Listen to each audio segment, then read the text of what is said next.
We're live. Hey guys, thanks so much for stopping by. We're at one location at the DC Whiskey Fest here, and we're going to be testing out some Glendronach. I'm going to turn that down a little bit. There you go. Glendronach 21 Parliament, and we're also that was donated by General Slay Paul here. He's one of the reviewers, one distiller that does a great job with notes, as Mr. Lee here, and goes by Lee Evolved on Distiller. You can check out either one of their notes. Great note takers, and they can taste just about anything out of everything that I've ever seen. So, let's we got some people following already. That's a good sign.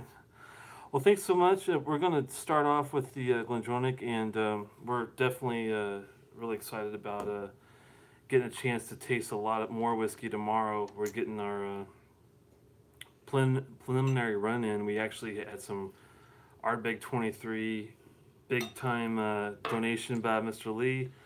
I brought a Laphroaig Cairdeas 2014 Amontillado cask we're going to try here in a little bit. Paul brought up a bunch of stuff too. He brought this Glendronach 21, and we're going to do a Talisker 57 degrees north, which is going to be a really awesome a try. I haven't had it, and have you ever had the Laphroaig? Sorry, the Talisker 57 already? Talisker, no, I have not had that. Have you had it? I had a quick sip of it while I was packing up the bottles here, and it's everything that's good about Talisker plus one. Nice. That's what I like to hear. I've never really been let down by Talisker. The only one I ever had that was kind of a iffy was the Port Ruighe, Ruighe. The only thing was the finish. Everything else, the nose, the palate was great, but that's the only one I've ever had that was. But let's start off with Glendronach, and that's another distillery I've never really had a let down pour. We've been letting it sit out for a while. Oh yeah, that's nice. Very nice. It's all this great whiskey we've been sniffing lately. I think they're all great. It's just funny how all the great ones smell very similar. It's funny how that works. Heavy on the sherry. Of course, it's Glendronach. It's going to be heavy on the sherry. Big time. And they do sherry right. I mean, even their 12 baseline $65 bottle is a great buy. I mean, I know some people are kind of turned off by the new Brown-Forman bottlings, but I never had the old one. I like the 12 the way it came in on the Brown-Forman. Yeah. What do you guys think of that one? Yep, solid. I haven't had any of the newer stuff, but Oh, it's okay. definitely solid. I mean, I have a bottle, but I haven't opened it yet. Gotcha. From, I think it was a 2017 bottling, as is this 21-year-old. It's a 2017 bottling. Gotcha. Oh my, getting lots of good. Plenty of oranges. A lot of fruit, good fruit. Am I wrong that I'm getting a little subtle smoke? I mean, I know we've been doing lots of different things, but I'm not sure if there's any like smoke at all. Residual left in your nose. I don't think I'm getting much smoke at all. Might just be the deep fruit in there as well, maybe like the plum or something. Yeah, raisins, plums. It's funny because sometimes when I get a tobacco note, instantly I'll think smoke or peat because I'm drinking so much Isla stuff. But sometimes with this, like this is turning into more of a tobacco chocolate note. Tobacco-y. Yeah. And that's kind of throws me like a curveball, and I just have to step back and think, okay, does that make sense? And come back with another nose.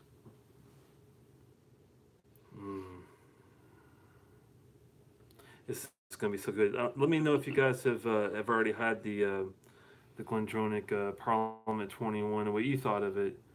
I know some of you guys. If Travis Faircloth is watching, I'm sure he'll be chomping at the bit to say yes, and it's outstanding.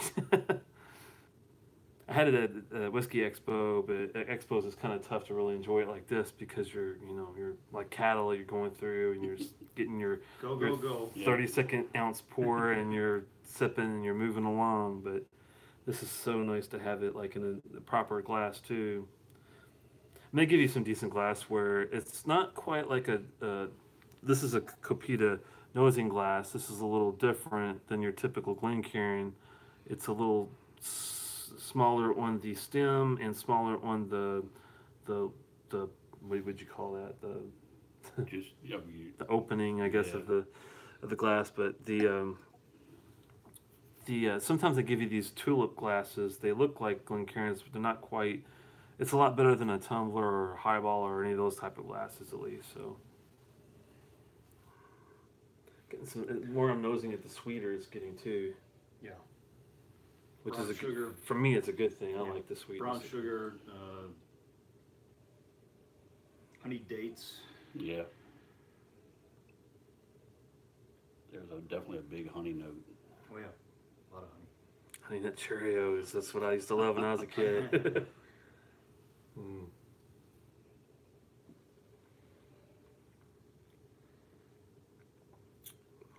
So good. What do you want the ABV on this is by chance? It's 48. 48. That's not bad. It's a good it's pretty much perfect, spot on. You don't need water on it. It has a Sprite effervescence to it, but it's not like gonna, be pow with alcohol. It could handle a couple of drops, but you don't. It's not necessary. Doesn't need it. Mm. As complex as the nose is, it's also complex on the palate too. Very, very, very good.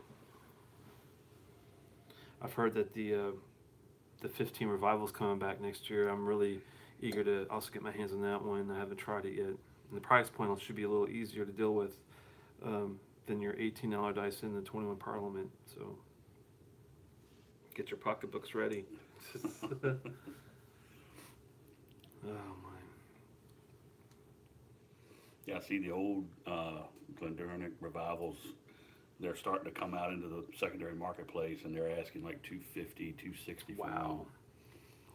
Not surprising though. I mean, what the Those- group they had the really good reviews and a really good reputation, and nobody knows what this new batch is gonna, if it's gonna live up to the hype or, everything.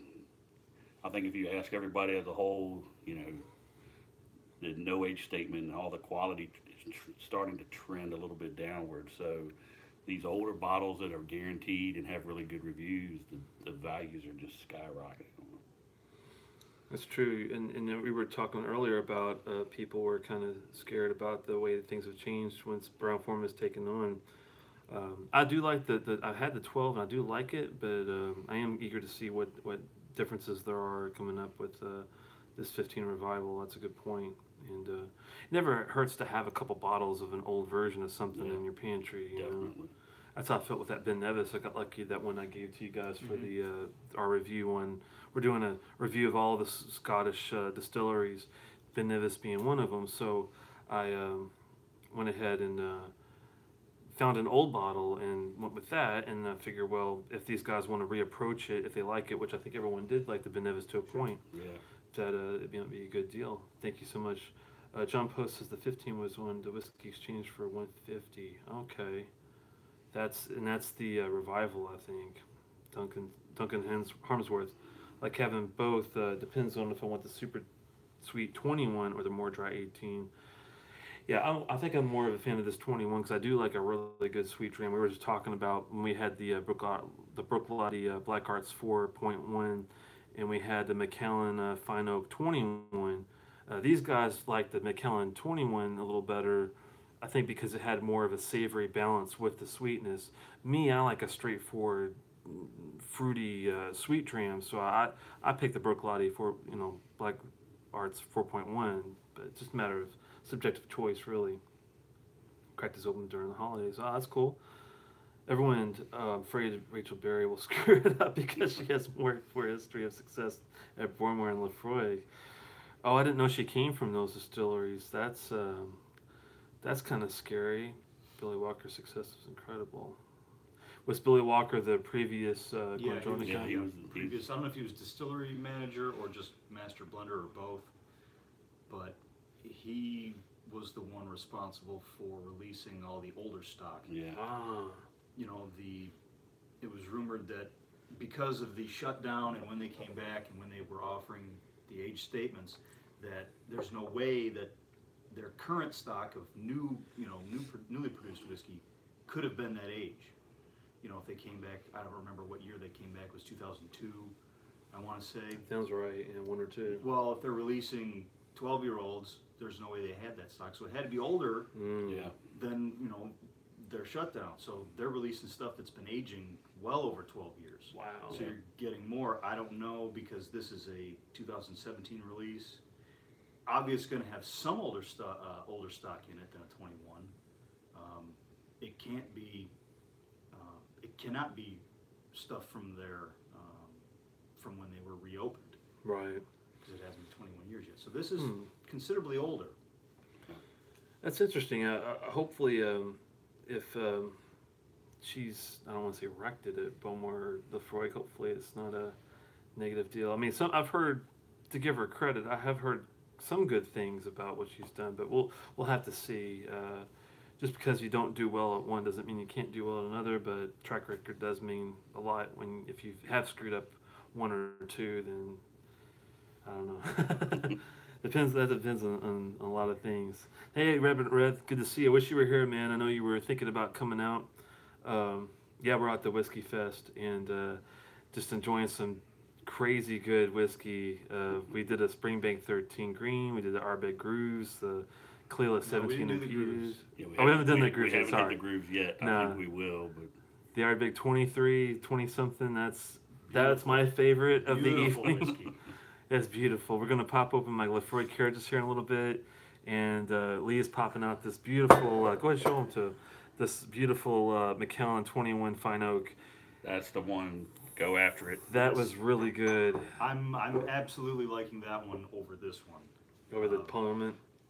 Much more balanced, more elegant is the word we came up with. Is just elegant. It is. I mean, for me, and the only reason I say this because I do like the sweeter notes, like a lot of sugar. It's a tough tie with me. Parliament's really darn good because of the sweetness, but I do appreciate, like when I noticed that 21 when I first went in.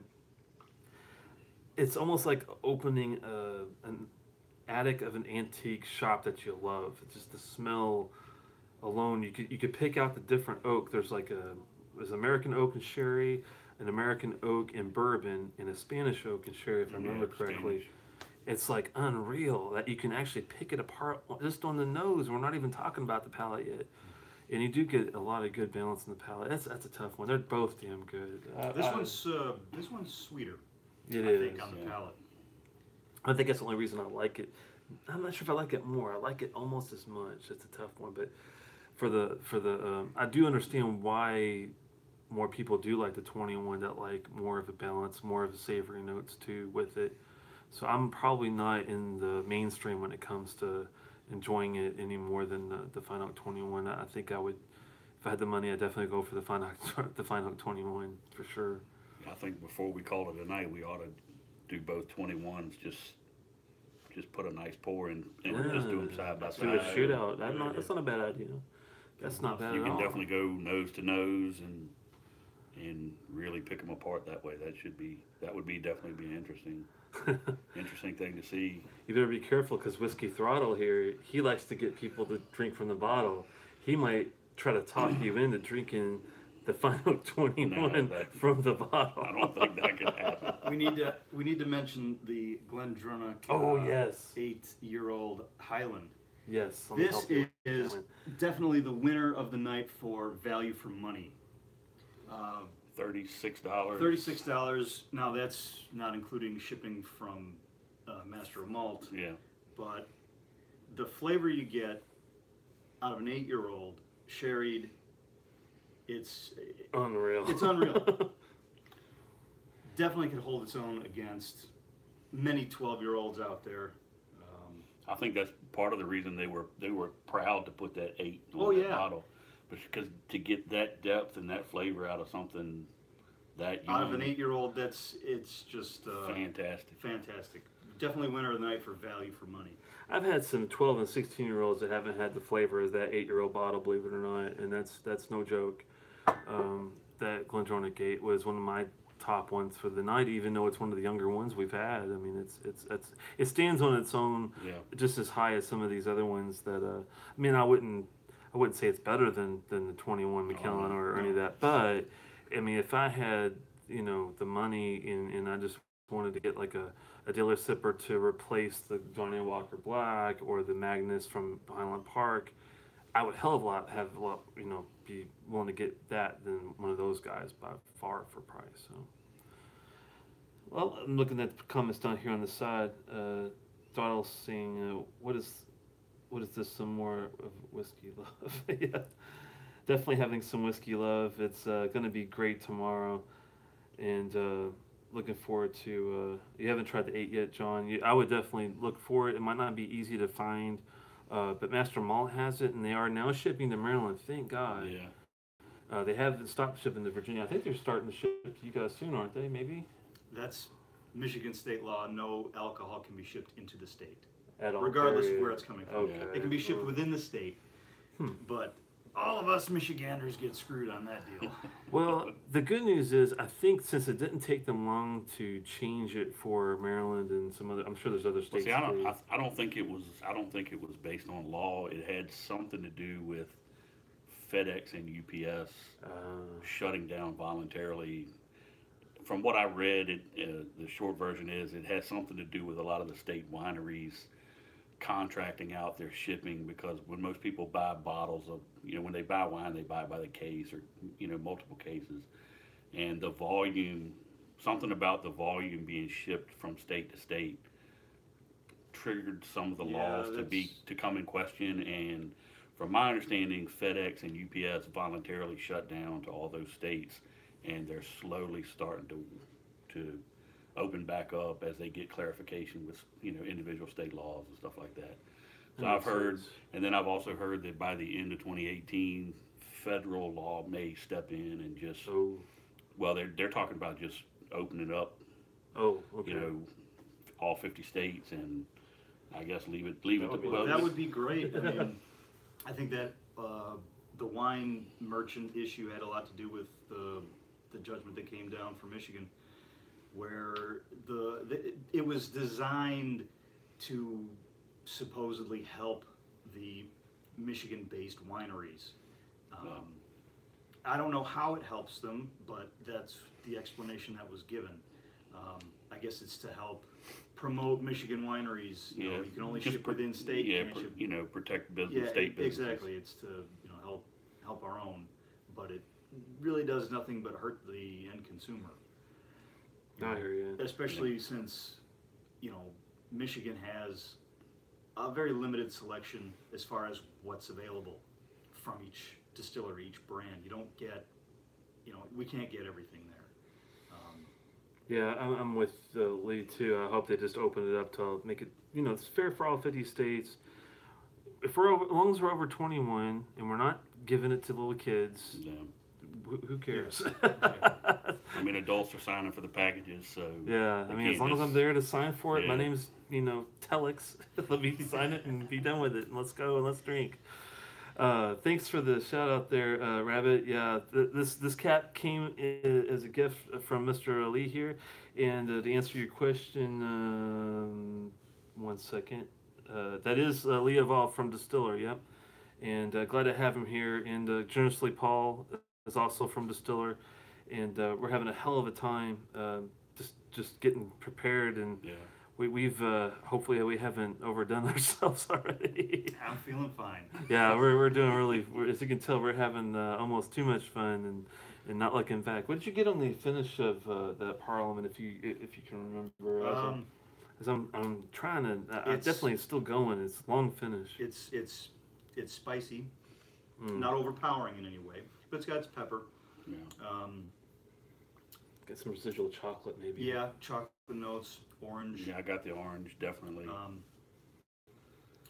A little oak, but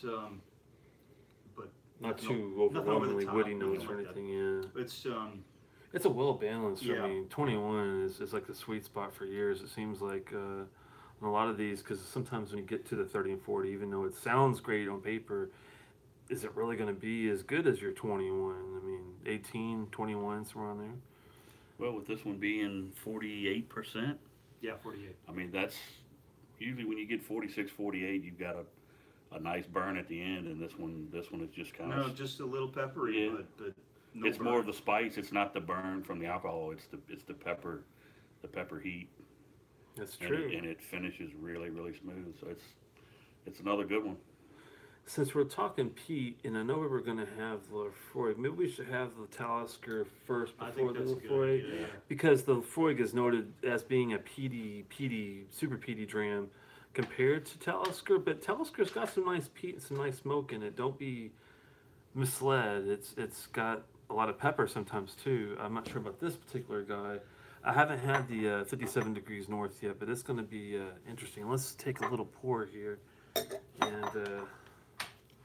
I'm going to get a little water from my glass here, There and you make go. sure I start fresh. You got some, thanks. There you go. I got some other Okay. things. He's already got water. We got water. Put That's that good. here. Good. He's got it.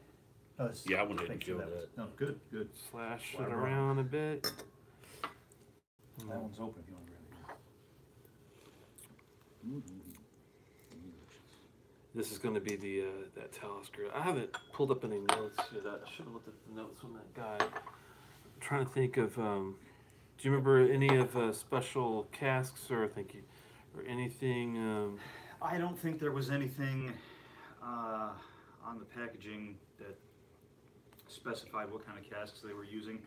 I'm assuming it's Oh, a wow. majority bourbon casks. 57% ABV. Wow, really? Yeah. Holy moly, that's awesome.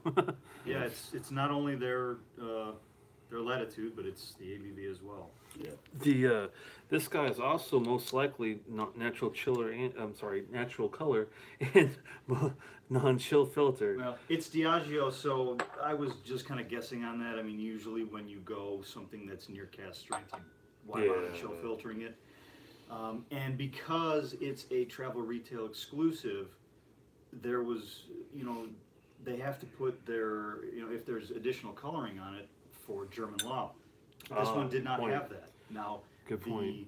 the Dalmore That's it for Valor that we had earlier did state that. And the Glenfiddich Select cast that I was going to bring but didn't, thankfully, also stated that it had coloring. So the fact that this one doesn't state it, I would assume.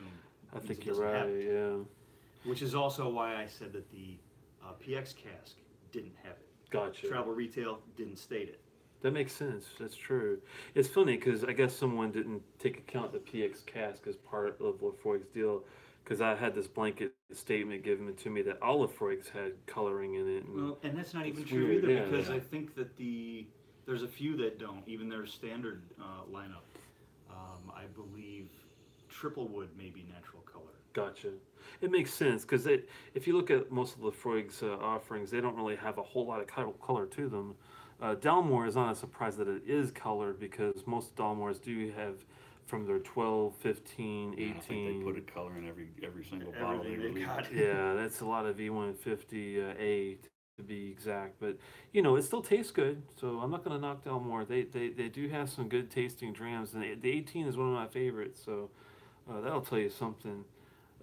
Rabbit says it sounds like a cast strength Talisker to him. Yeah, if it's not a cast strength, I'd be surprised. Yeah, I think it was probably blended down just ever so slightly to get the 57. Yeah. They're going for their latitude number, Mm. so that was probably on purpose. Yeah, do you know what the percentage is that comes out usually? I don't even know if it's 60 or. Well, I think Just by depends. law they can't put it in the cask any higher than 63.5%. Wow. Okay. Damn, I need to get these guys to come to Maryland do the show with me. Man, that's awesome. And you gotta wonder about the age on some of these, because if that's the maximum that they can put it in the cask at, and they figure roughly 1.5% to 2.5% per year angel share. Yeah. You got to wonder wow. on. I mean, granted, that's an average. Some of the casks that are lower in the warehouse aren't going to lose as much. Right. The higher ones do. So it's either incredibly young or these are semi-young casks that spent the majority of their life on the first level or two of their warehouse. If it's not colored, It does. has It an has age to it. it has a tint that it looks like it's colored, but at 57%. I think the age might be the reason why it's dark, because it's just a non-age statement. Technically, it might have some older stuff in there. Maybe It could. The nose is like reminiscent of something. I'm trying to think. Get that the barbecued Yeah. Definitely barbecue. barbecued meat.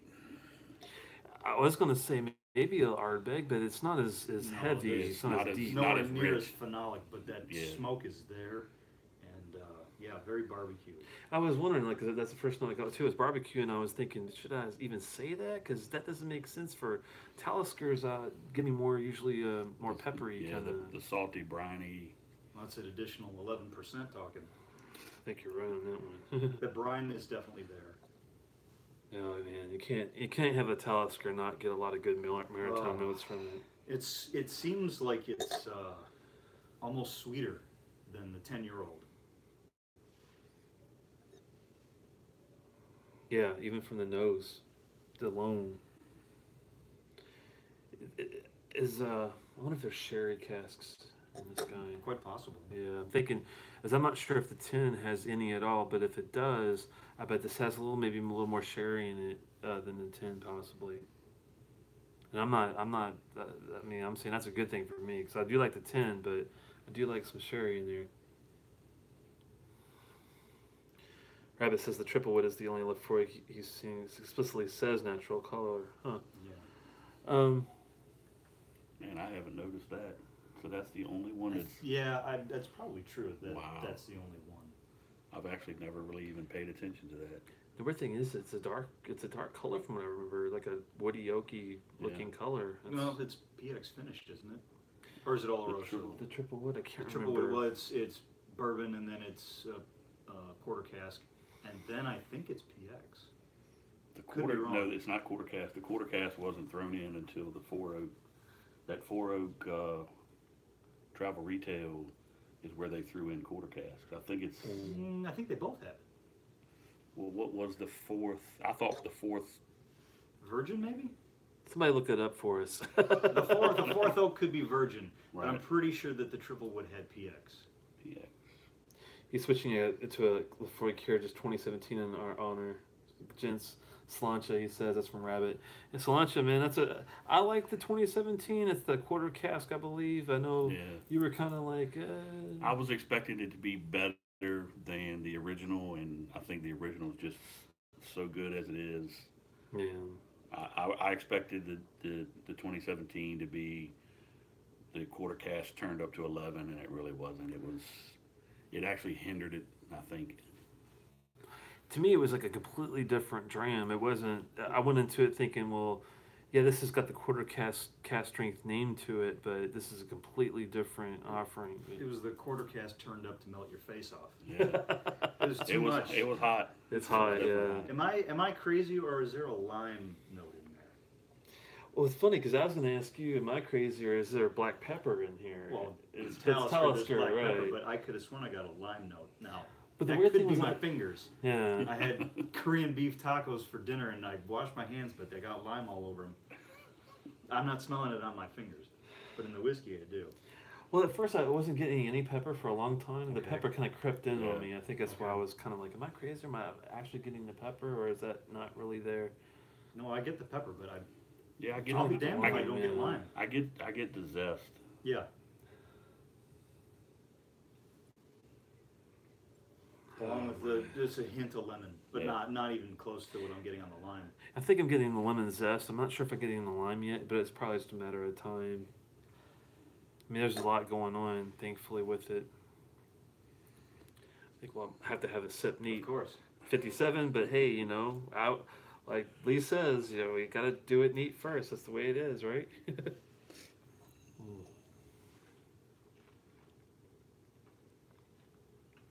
That's hot, but it's good. It's hot, but the heat doesn't last too long. Yeah, and the cool thing about it is sometimes I get the heat back here. I'm not getting any there. I'm getting it It's all in the on, mouth. yeah, it's all on the tongue. That's not a bad heat. I mean, that's a nice smooth swallow. It's definitely black pepper. Mm-hmm.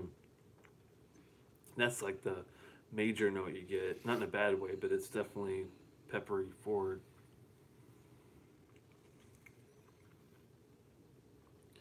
The zest comes out more in the palate too.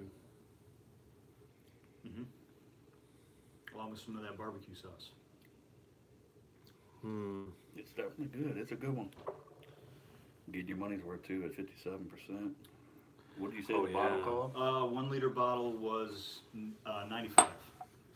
Just to see, I'm gonna give. I had a cap here somewhere. What? He doesn't have his spoon. I don't have a spoon. I don't have a thing. So we're gonna use a little. We're gonna use a little bitty bit. I mean, we're talking like just a drop. It's probably a little too much. That's all I want to do. There you go. So there you go. We're talking like a little bitty dip, just to see what we can open up with it. You got any water? You want any water on it? I'll manage things. Lee's already done with this. I got a little bit in there. I was actually gonna finish off the sample bottle, I think. Okay. Go right ahead. Do you want a little water with it, or do you want to keep Sure, it neat? yeah. I'll go against my basic principles. Well, it's 57%, Lee. I mean, come on. You can make a little leeway for a few percent. Get it to 53, 54. I don't think that's gonna hurt you too. There you go. It's gonna hurt you too much, right? Man, I feel like I'm cheating. Oh no. Rabbit's gonna be heading to the Munich airport next week. Excuse me, he's gonna try to keep an eye out for the 57. I don't blame you. Yeah, a little water can go a long way, Lee. Rabbit says that's true. That's why I'm like, I don't like to put it on everything, but if it can handle just a couple drops, just to get it to give me a couple more notes, why not? It's worth it as long as you don't obliterate it. Barbecue notes have left. Oh no! I knew he was gonna say They something left the negative. building. I knew he was gonna say something negative, man. I don't know. I think I still get them a little bit. They're not nearly as pronounced, but they're still there. The fire is out. Well, The meat's been cooked. Oh no. I will agree. I think the fruit comes out more with the water to me. I'm getting some more fruit in there now than I was before. I'll agree with that. Which I mean, you want to have a little fruit too with your peppery smoke, don't you, Lee? No, he doesn't. Oh my, that's just too funny. Red apple skins. Plums. Not super sweet, but it's there. I think it was It bringing. did, yeah, it definitely brought the sweetness out.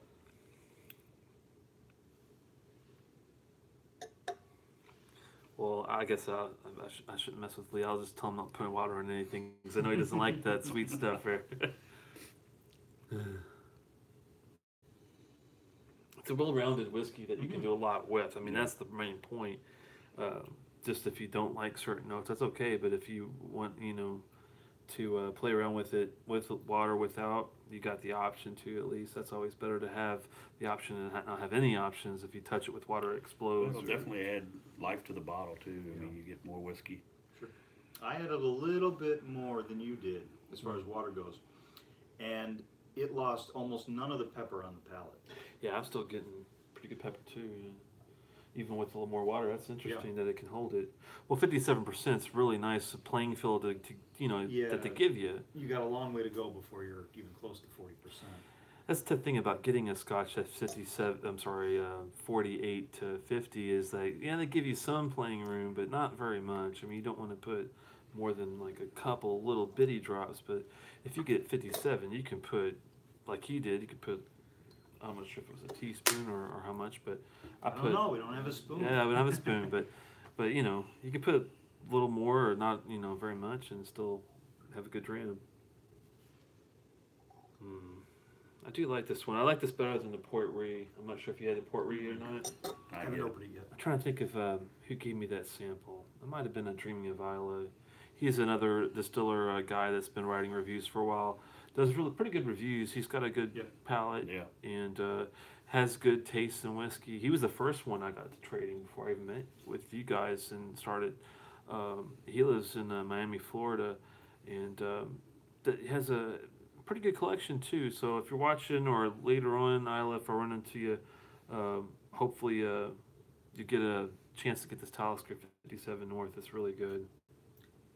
A bit of an ashy taste. Do you remember the price point on that was by chance? 95 for a 1 liter. That's pretty good for 1 liter. Wow.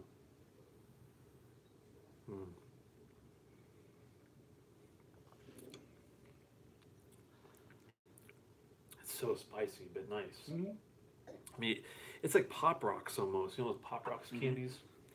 It doesn't have the sweetness per se, but it's got that bright, poppy kind of feel in your mouth when you're drinking it. Definitely wake you up. Or put you out. One of the two. That's good stuff, man. Wow. I'm going to have to find me a bottle of that. I've only got the Talisker Storm, the 10, and got one more, Distiller's Edition. I've got those 3 in my collection. So, also, if you are traveling internationally and you come across the 57 North, you can also look for the Dark Storm, which is every bit as good as a Storm. If you like Storm, you'll like Dark Storm. Well, you should like Dark Storm. Lee and I pretty much rated them identically. Oh wow, 4.25, I believe. Wow. So I've heard some people like the Dark Storm a lot more than the Storm, believe it or not. But that's just, I don't know. It's only I'm going off a couple of other people, but that's pretty cool though. That Tom R wants to know who these 2 strangers are that are hey, Tom, your YouTube channel. No, you're not late. This is Lee. We'll call him Lee G. From Snups, he's also from Distiller. Lee evolved on Distiller, and this is Generously Paul. He's also on Distiller, and you guys know Tom R from Scotch for Dummies show, and he's hitting all the shows. I think he watches the Scotch Test Dummies sometimes, and I know he's on mine a lot of the time, and it's good to see him, man. Yeah, we've been having a hell of an evening. We started out drinking some crazy. We started with a Glendronach 8, a Highland. Highland, is that how you say that? Highland? It's just Highland, yeah. Really good. $35-$40, worth every penny. We've gone from there and went all over the place. I brought a Bunnahabhain 13 Marsala. That was quite good. And Paul liked it a lot. Lee liked it too. And we've got the Brooklotti Black Arts 4.1 that Lee brought. That's really good. 5.1. Oh, is that the 5.0? Yeah. Oh, I thought it was the 4. Oh, Oh, cool. It's a 5. Okay, cool. I definitely liked it. Man, I think I like it better than the 4.1, to be honest with you. And that 4.1 was good, but that one's actually even better. Let me get that off the screen there. And Tom R, I think, had just got the 4 Dummies, the 4.1 bottle, and that's one that we've been looking at, and it's a good one. I brought the Cairdeas, Laphroaig Cairdeas 2014 Amontillado cask we're ready to hit. We'll probably go ahead and pour that and let that sit for a bit. And we just did the Talisker 57 from Generously Paul back there. He's getting some water. And before that, we did the Glendronach 21 from also from Mr. Paul. And earlier, Lee brought the McKellen Fine Oak 21 that was the star of the show, I think, so far for all the bottles. I think you guys are in unison on that one. Yeah, I think it edges out the Ardbeg ever so slightly, even though it's not. It's not true. It's not true. The Ardbeg 23, my friends, if you don't have that bottle, you better go get 60 of them. I'm telling you, it's that good. I was kind of not sure if I was going to enjoy it because of the history of the Ardbeg 21 reviews, and that one gets kind of a rough deal. Well, I think it was very different from a normal, what you would expect from Ardbeg. The smoke was really subdued, which a lot of people would say was because it's so old, but I mean, we proved tonight with the 23 that there's still plenty of smoke in that one. So it had something to do with the quality of the 21 that they bought back. Was it from Shiva? Chivas, yeah. Importantly, some Cairdeas 2014 Amontillado here. Bear with me 1 second. Yeah, that's good. Good. Oh, you need a lot, man. Come on. This is so good. I mean, that's like a baby pour. I'm doing the Mark Broda sniff. That's so good, man. Oh wow. Hey, Throttle. In trouble. That's right. Well, I'm glad you stopped by. Glad you stopped by, Tom, and hopefully, I haven't got to see the new Four Dummies review of the Glengoyne 21. I think I'll have to take a look at that. I've had the 18, which was pretty good. I think it was the 12. It was okay. It wasn't, it's kind of like a Dalmore 12, kind of to me. Not really something I would go all crazy for, but the 18 was damn good. I have to give him credit for that. I'll let that sit for a little bit, but man, you guys are gonna love the nose, I think, on that one. Oh yeah.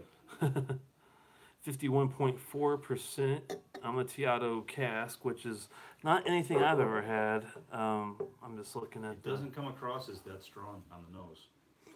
No, it's you definitely get the peat smoke from across the room like you would expect from a Laphroaig or an Ardbeg or anything like that. But I'm hoping the cask comes through in this guy. At least, Yeah. somewhat. We had the Benahaven 13 Marsala earlier, and that really, I thought, was a really good balance between the Benahaven 12 that you already love and enjoy, and they stick it for a year in the Marsala cask, and really does well, I think. With this guy, hopefully it's something similar, but we're going to find out. What you guys drinking tonight? Rabbit says that he'll be drinking some Rocky, official drink of Turkey. Oh wow, I haven't heard of that one. Is Rocky like Ouzo in Greece? Maybe, probably.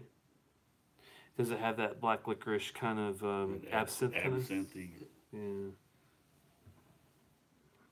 Tom Lard just did an Octomore side by side tonight of the 7.3 and the 8.3. I'm not a big fan of the 7.3, but the 8.3 I have not had. Is that the one that you were talking about, the masterclass, or is that a different one? Lee has that one. Is that the 8.3? Yeah, that's 8.3 is the master class. Okay, well, that sounds like. Is that a cask in there too, or is that a? Do you remember? I don't remember. That I don't remember either. It's the nice thing is they throw you a different kind of cask with the Octomore series, like the 7.2 I think was a Shiraz with the bourbon, and that 7.3 I'm not a big fan of, but it's okay. It's the Ribeira del Duero cask from I want to say that's Portuguese, and that's a Portuguese one because I get it confused with the Douro Valley stuff. That's from Spain, anyway. But I had that Hazelburn recently, that Barolo cask. It was pretty nice. I never had that wine before, but the cask is really good. He found the 8.3 to be better. Yeah, I'm not surprised. Rabbit says that Rocky from Turkey is anise forward. So it sounds like it's definitely, I would say, like Ouzo. It's Ouzo in Greek restaurants. They have a lot of that. And I'm not a big fan of that per se. I think I like regular absinthe better than Ouzo or the anise stuff. That absinthe that's some terrible stuff. I don't recommend anyone drink that stuff. Absinthe. I had a horrible absinthe story. There we go. It was Christmas Eve at the in-laws' house. Oh no. Where we go every Christmas Eve for a party. Sounds and there's always some alcohol out there. And never anything good. It's always the bottom shelf stuff. But my brother-in-law brought a bottle of absinthe, and as the night was winding down, I was in the basement, and I was helping clean up the night's mess. And I did 3 quick shots of absinthe after I'd already been drinking, not heavily, but I already, 3 quick shots to cap off the night. quite a And- cap. That stuff is not like it's high ABV too. Yeah.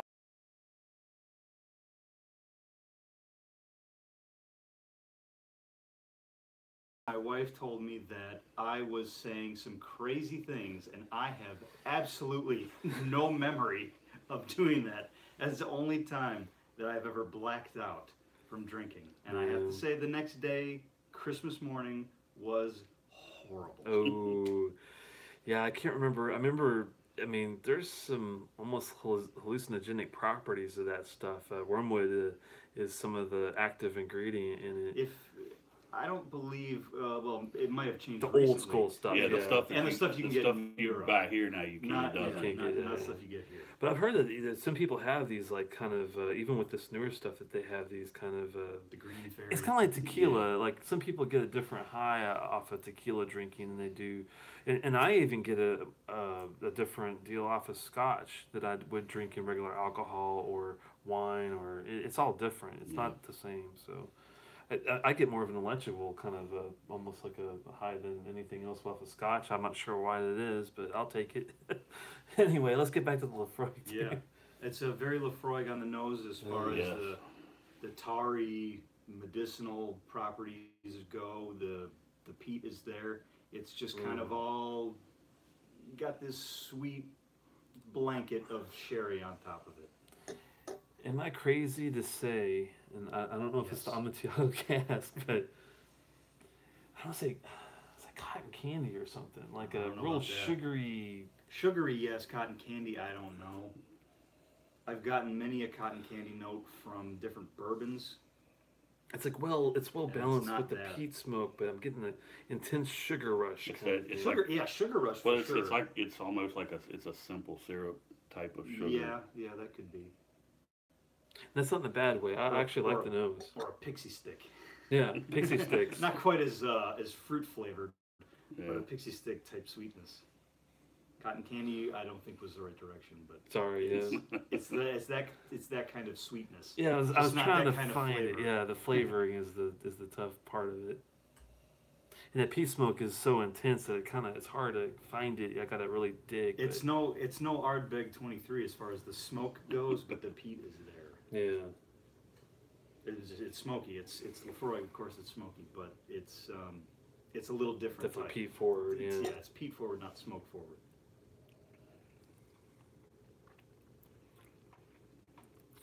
Ooh, that's a good palate.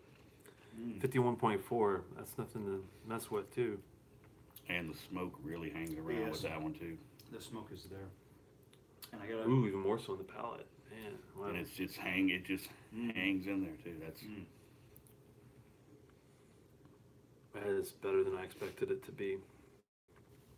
see, I think with this one and like with the 2013 Ooh. Portwood, they really went the extra step. I think with the experimentation, and there's probably it was just in these finishing casks a lot longer. These the newer Cairdeas are, some of them are. It's almost like they were just let's hurry up and get the product out there. Even- These two definitely seem like they took their time and released something really, really special. I know you've got a couple bottles, but I'm not sure if you're ever going to open them. Have you ever touched any of between the 2013 Portwood and the 2008? Have you touched any of those bottles taste-wise? No. Okay. Yeah, I don't blame them for not opening those bottles, but I'm wondering, just curiously, what's Well- the taste from the 08 to the 09 all the way through Right. the series? But Did you we'll have to convince them later to open it. did you have the 2016 the Madeira? finish? Yes, I actually like that. I one. really like that one too. It was very, very orange creamsicle, Yeah. oranges and cream type feel to it. I can't remember, was that, I think that was the one that there was a lot of debate over, not even the quarter cask one, but there was a lot of debate, I think, over the Madeira cask. Some people loved it like me, and it sounds like Paul was a big fan as well. Some people weren't into it as much, and it might be because even though we love that, the quality and character of the older ones might actually even be better than that. We're not even just used to it. Because the mouthfeel in this guy is a hell of a lot better than the Yeah. newer Cairdeas. I can just tell out of the gutter, like out of the sip of it, the mouth coaty, buttery, heavy goodness is better with this than the newer ones. Mhm. But I'm not knocking the newer stuff. I like the taste of it a lot. Well, the one thing I don't think you expect from Laphroaig is you never expect it to finish dry. And the last year's, the 2017 quarter cast finished a little dry, but I think that was because of the ABV. Hmm. I think the Madeira finished a little dry. It was still really good, but you expect that oily mouthfeel to just hang around when it comes to Laphroaig, and those were the two where, to me, it's not characteristic. I think it's where Lagavulin gets it right comparatively. I've never had a Lagavulin that ended really that dry that I can remember. It's always, especially the 16, I think the 8 even, the 12, Distillers Edition even. I think that they always give you that real earthy mouth coat finish that lasts for hours, 3 or 4 hours, no joke. This one's gonna last too. This Yeah. one is going to last 3 or 4 hours. I have a feeling if I don't eat anything, I'm going to have that buttery popcorn. Oh my. If we don't pop that grooves. Yeah, man. Phew. This is damn good though. I'm so glad I brought this bottle. I'm sure this is second market. This is all second market now. It's probably going for probably at least $200 or $300. Yeah, It's easy. They're all selling on, especially on Scotch Wiki auctions, for right around 300. By the time you get them shipped and all that surprised, stuff. I was lucky enough, Pranay found a bottle for me, and he'll be Portwood? shipping it. No. This one here. This one. Awesome. Pretty much shelf price. Yeah, he got me $106. one. Awesome. Wow. $106 found me one, bucks. too. So after Oh, you trying get one? this, Yeah. after trying this now, I'm very excited to be getting my own bottle.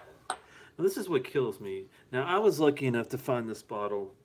I do a lot of online looking around, and I found this place in California just by doing some crazy searches, and it's called Old Town Tequila of all things, and they sell a lot of tequila products. And after talking with them specifically on making sure they had that bottle, I'm assuming that they know their tequilas very well, but they're not so much of a Scotch shop. But they do have some wild bottles. Yeah, they had some, because I looked at them too. And I got that Ben Nevis 10, that old bottling from the same guys that I got this Cairdeas from. The problem with this, guys, and the reason I'm bringing this up is I want you to be wary of this, is that when I bought it, I made sure, I called and I was like, look, I want to make sure that it's the Laphroaig Cairdeas with the yellow bottle, the yellow tin. Everything's got to be yellow on it, and it's got to have this ABV on it. It has to have 51.4%. Anything else, I don't want it. And I gave Leah a heads up that they had probably another bottle there. I wasn't sure, but they were still advertising it on their website that they had this Cairdeas 2014. And he called and told me. Well, tell me I what actually happened. placed the order. They told me that because they actually had the correct picture on the website, and I placed the order. They billed my credit card. They, for some strange reason though, they didn't ship right away, and it went about 4 or 5 days. And I called and I got the guy to go back and check, and he told me, oh, it's the one with the green label, 200th anniversary. Oh no! And I was like, no, that's not right, and that price was definitely way out of line. That bottle, I think you can find the 200th anniversaries for still $90, $100. Yeah, I wouldn't doubt it. I need to get one for myself, guys. That's only one of the recent ones I don't have is that green bottle. So I've got the 16, the 17, and this one. I got to find that 15 bottle. You wouldn't happen to have an extra one, would you? Actually, that one I don't. I Oh, bought okay. two and I've drank one. Oh, of them. okay. Well, it was worth a try.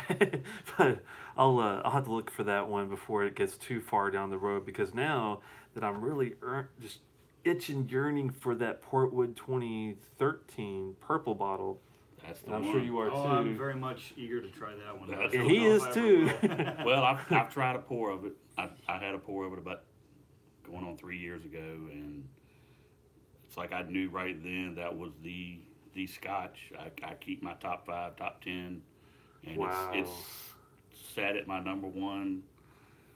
I've had a lot of good Scotch since then, and I've always debated whether I should put them above it, and I can't do it. But I can't open that bottle to reassure myself that it is number one either. It's become too valuable. Don't blame me. I know Pranay's probably got a couple bottles sitting Well, there. that's where I got mine from. Oh, So okay. he found a second one, and Maybe Paul and I will get lucky because I don't this know about guy, that. he can find I mean, he just found a crazy $600 bottle sitting in his closet somewhere. I'm like, how would you not know it's there? But that's okay. Yeah, it was like underneath baby clothes or something, It's and like, he's like, check this out. hopefully, Paul and I will get lucky and he'll just find a Portwood, like a two bottle sitting next to each other Yeah, in the they'll back charge of us his 300 attic. bucks for it. Well, hopefully he'll Well, be a little I've more actually lenient. they're on. If you go to Scotch Whiskey Auctions, they have been on there every month. A couple months ago, they had like 5 on there, but Oh, wow. the bids got way out of range pretty quick, so I kind of gave up on them.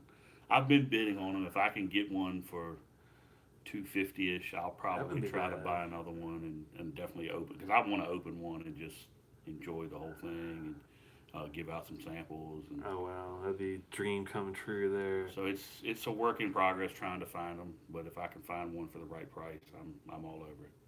He's lucky enough to have a couple brodeurs. Those the BRODIR.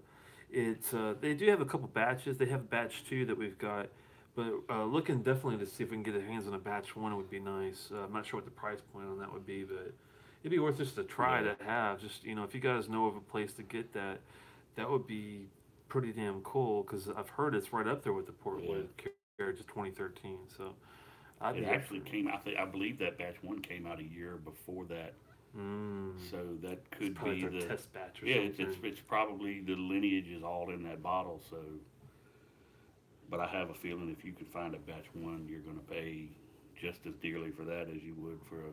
Unreal. Man, this is good. It's a candy sweet Laphroaig. And I haven't even put any water on it. That's the sad thing. I haven't even tried it with water yet. Don't touch that water bottle. Oh, that's No, I mean don't add water to your scotch. Is what I'm oh, getting at. just a little bitty bit. Just not much. Just I'm talking like I'll even let you supervise. No. I mean, we're talking like All right, you ruined it. wow. Okay, let me ask him a question now. You've seen Ralphie do some water pours. Is this as much as that? No, it's not as much as that. All right, well then I think we're gonna be okay. Look, watch. Oh, that was just enough. I didn't even do like a Okay, quarter of that. Put what's left in there in mind. All right. The sherry sweetness. I mean, Okay. obviously PX is sherry sweet, but that's a Jolly Rancher candy sweetness. Yeah. That PX cask, I love it because I do love a sweet dram. But if you don't like sweet drams, you're not gonna like that PX cask. I tell you, and the QA cask is great. It's a vanilla type of I haven't cask. had the QA yet. Yeah. Have you had it? I've got a couple bottles. I'm going to open one here pretty soon. I'm not sure if you're gonna like it near as much as the PX. I like the QA a lot because I love vanilla. If you I love love vanilla. if you love vanilla, then Vanilla you're gonna nut, like so. it. If you can imagine take the PX Jolly Rancher sweetness out and put some vanilla sweetness in custardy with the peat and the smoke, then that's what See, you get with the that QA sounds like cask. it'd be interesting to do a side by side with the QA and the 4 Oak. That's one I haven't tried yet. That I'll tell you about my master malt order I just put in. I'll have to put up that on the next order as the 4 Oak. I haven't tried that yet, but that's going to be it's been on my wish list for a while. The only thing that scares me about that one is it was bottled at 40%, which Ooh, yeah. And that's another travel retail exclusive. And over the past few months, I haven't had a great track record with those. This Talisker is a win in my book for travel. That Dalmore Valor or Valor, however they pronounce it, that was a miss. It was good, but for $80 for an NAS, I mean, yes, it was a 1 liter bottle, but $80, I don't think it was worth it. We just got a question, guys. What does the room think about the Laphroaig lore? Ooh, that's a good question. I think I know the answer to that, but we'll go around there. That's one you go after and you buy several bottles and you keep one open at all times because it's just perfect. I knew he was going to say that. I have to Perfect. agree. I have to agree. Now, I have not opened my bottle yet, but I have had a sample that Lee gave me, and it was so oily slick and I loved that oily mouthfeel, Yeah. just like drinking canola. Yeah. You know, and it was like the quarter cask times 10. It was the same ABV, but the mouthfeel was so much better, and the just intensity of the flavor so much better than the It quarter kind of cask. reminds me actually of the Corey Vrecken when it comes to just depth and complexity. I'll agree with that. And it's a little bit more expensive than the Corey V, so that you kind of got to knock it there. But I have seen prices of that one come down. I think there you can get that for under $100 now, which is good. It was 125, 130 when it first came out. So there's bottles sitting on shelves, so the prices are coming down. That's a good one to go after. And I gotta ask Paul a question here. Don't hate me, Lee, about asking this because I just want to see what the other side might think. Because Lee is a huge Pete fan, Pete head. Now, and I respect the lore. I do think it's a top 5, top 3 bottle that you can get nowadays. It's got some really old juice in there. It's got some younger stuff in there, but it's well balanced. I think I can't remember. Is Daniel Johnston still the guy out there? Laphroaig. John Campbell. John Campbell, sorry. I'm thinking old school. Daniel Johnston thinks one of those old school guys, but John Campbell did a hell of a job with that. Now, Oh, yeah. I'm an Ardbeg guy, so, and I know Lee's gonna think, "Are you crazy?" But I like the Dark Cove better, and he's like, "There's no way in hell." But what did you think? Have you had the Dark Cove, either the No, I've regular not or had- the I've not committee? had either. Oh, damn it! Uh, All right. my Ardbeg portfolio is not quite as extensive as your guys. I gotcha. Well, the thing about the Dark Cove I like a little better is because it has a little more of the sherry, I think, a little more of the sweetness into it. But that's not to say it's really better. I think it depends on if you want more peat with some sherry influence and it's still well rounded. The lore is where it's at. If you like a little more boost of sweetness and maybe a little more sherry, maybe the Dark Cove might be what you're looking for. But I know he's still thinking I'm crazy. save the extra $40 and just buy a 10. Well, back when it came out, you could get it for the same price, though. Well, 130, 120, 130, I think, is Yeah. pretty much the going rate still for. Well, luckily, I can find the lure in its defense for $100 now. I think it's come down. Yeah. The initial price on release was 130, and I think the Dark Cove was like 120, 130, somewhere around there. But I know the Sherry heads love the Dark Cove. Scotch Test Dummies. I know you're watching. That's one of your favorites. Another good one. Have you had the Kilhoman original cast strength yet? Yes. Have you I've had that had- one yet? Not yet. I have a sample from Mr. Lee Evolved here. and Awesome. I have not cracked it yet. Oh, okay. You are in for the ride of your life, That is my good. friend. Is it one of your What is favorites? what is the ABV on that one? I don't remember. Ooh, I'd have to look it up. It's it's on the high side. High 50s? I think so. yeah. Okay. I want to say 57, but I might be off. I don't want to give them the wrong number. I know that there's 2 batches, and the latest batch I think was 2016. Yes, That's the one I you're had. right. It's got the green. 'Cause I believe the first batch was 2014. It is and 2014. Maybe yeah. had like a purple label. I don't know the colors, but I do know that he's exactly right. There's only 2 batches, 2014, 2016. The new one's got a green label, and that's the one I've had Right. twice. And the 2014 has some pretty bad reviews all around. Oh wow. And I've seen a couple people say it's almost undrinkable. Wow. So if you're interested, I suggest making sure it's the 2016 Get batch. the green one. The that green one though, man, that's one of the best bottles I've had. I had the funny thing was there's a nice Scotch bar called Birds of a Feather in Baltimore, Maryland. If you're ever traveling, it's a great Scotch bar. Lady runs it. She's got a great selection from Ardbegs, Laphroaigs, everything. And I was talking to her about Glengoyne or something, but I was like, I'm more of an Isle guy. Do you have anything that might like that? She pot up an unopened bottle of that Kilhoman original cast strength 2016, and I'm like, okay, well, we'll pour us a little bit, and peanut brittle and just outstanding peat Yeah. smoke, and I mean, it was just a joy to drink that, and I think you're gonna. You like No, I peanut hope brittle? so. Yeah. If you like peanut brittle, you like nuts, but it's not overly sweet, it's not overly savory, it's in the middle, and it's got the peat smoke, and oh my, I don't think anything can go wrong with that. Duncan's saying he likes the Dark Cove and the Lore and the PX cast. Pete and Sherry is one of his favorite flavor profiles. Yeah.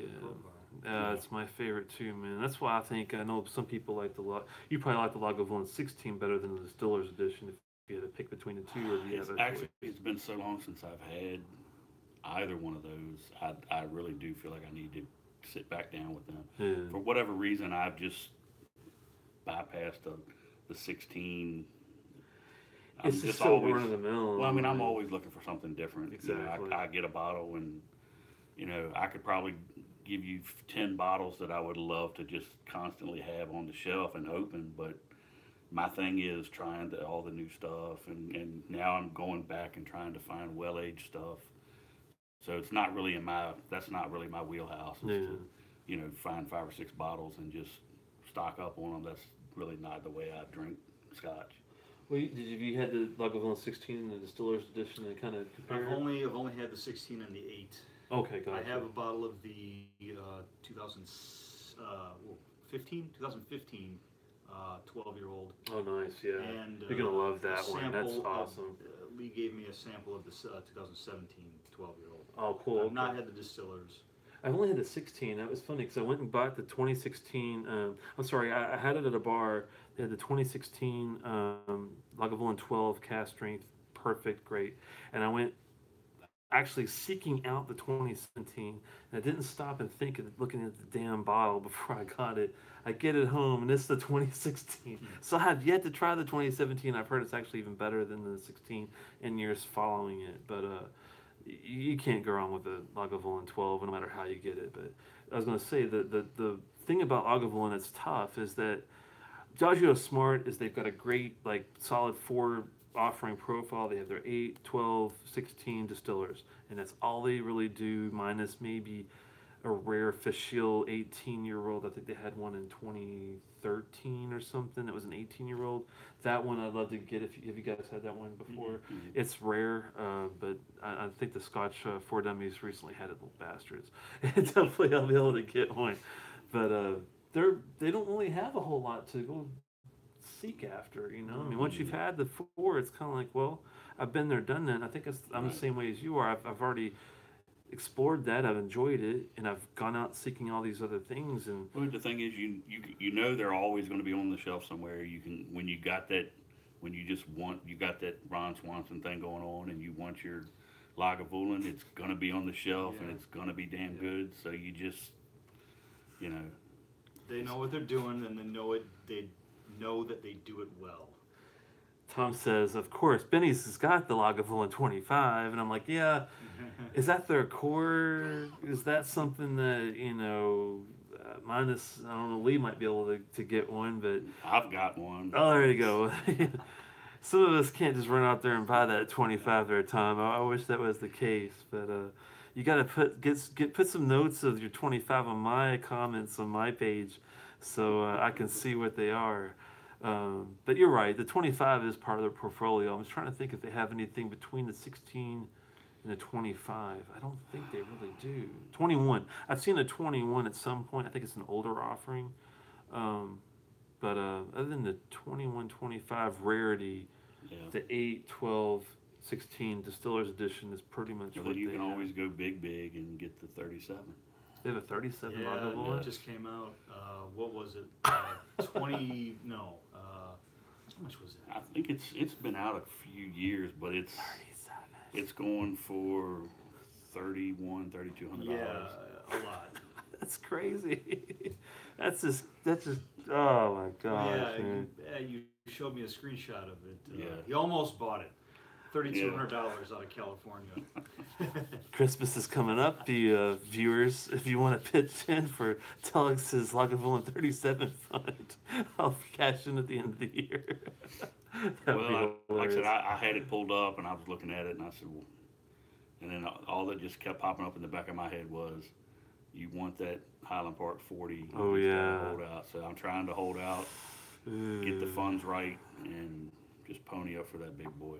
I know Laphroaig's got a 32, I think, out there. Have you seen any older ones than that? Probably like a 40 or something. That's their oldest distillery release. At the expo tomorrow, we're going to be looking. They're going to have a 25, a 25, 27, and 27 or 30. 30. And that's one of those things where I'm kind of trying to think, strategically, what's the best strategy? Yeah, as I was get my George W. Bush out. What's the best way to approach this? Because I definitely want to make sure all the pours I get, Laphroaig 25, 27, and 30 are on my freaking list. But I don't want to drink it first. So we were talking about the best way to do this, and we have a plan. We're going to go and do the unpeated ones right away, first out of the gate. Get 5, 6, however many we can get down. Knock out some of the Asian whiskeys. Oh yeah, a lot of good Asian whiskeys will be there. Yamakaze, I think, is Yamazaki. I'm thinking motorcycles. But there's a good possibility they'll. Yeah, they don't advertise the 18, but I'd be surprised if they didn't have a bottle back there. It'd be the Kawasaki 10. I think it'd be a huge waste of time for them to show up and only have one. I would hope so, because the 12 was the only one I saw on there, and I'm like, that can't be. The 18, I think it would be a good pour. I almost brought their new release, the Distiller's Reserve, Ooh. And it was on my bracket. I gotta fix this bracket. Hey, you know what though? You made out because the Glendronach 21 came in. That's awesome. Yeah, that's true. I'm definitely not complaining. It's just funny because I've heard a lot about this bracket. I gotta fix this bracket. It's a Final Four type bracket. That's awesome. It's a Elite 8. Elite 8 bracket. That's awesome. There's some good whiskeys on there, and no matter what one, it would have been fine. The Beaky 17, I think, is going to be there. They might even have 21 behind the thing, but we've had that, thankfully. Yeah, the 17 is definitely there. Yeah, the Taketsuru 21 is going to be VIP. I want to try that a lot.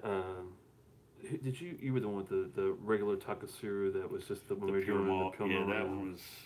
That's the only Japanese whiskey that didn't really do a lot for me. It wasn't bad.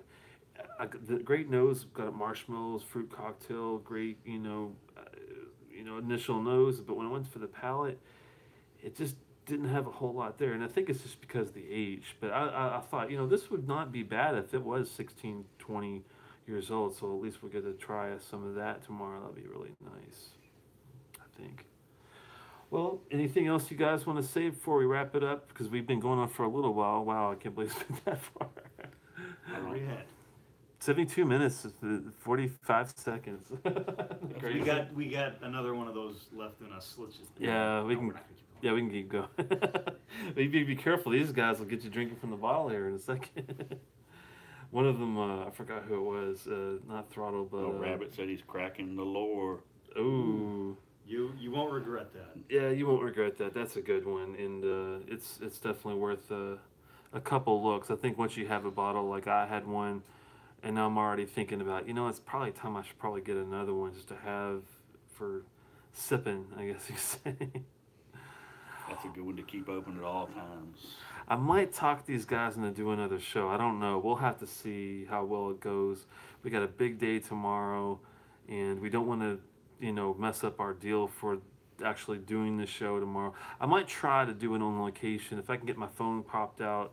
If I leave plenty of juice in it, get an ambassador or two on the side. Just hey, you mind talking to the people for a second? Maybe do a couple, especially if they have an interesting bottle. I want to reward the guy that has that offers us the Portishead 21 year or something crazy out of the gate. That'd be nice, but we'll see what happens. Well, Solange Val, everybody, and thanks for tuning in, and hope to see you soon. If not at the Whiskey Fest on location, then we'll do one maybe before we go somehow. If not, then I'll see you guys either Tuesday or Thursday. See you later. Right.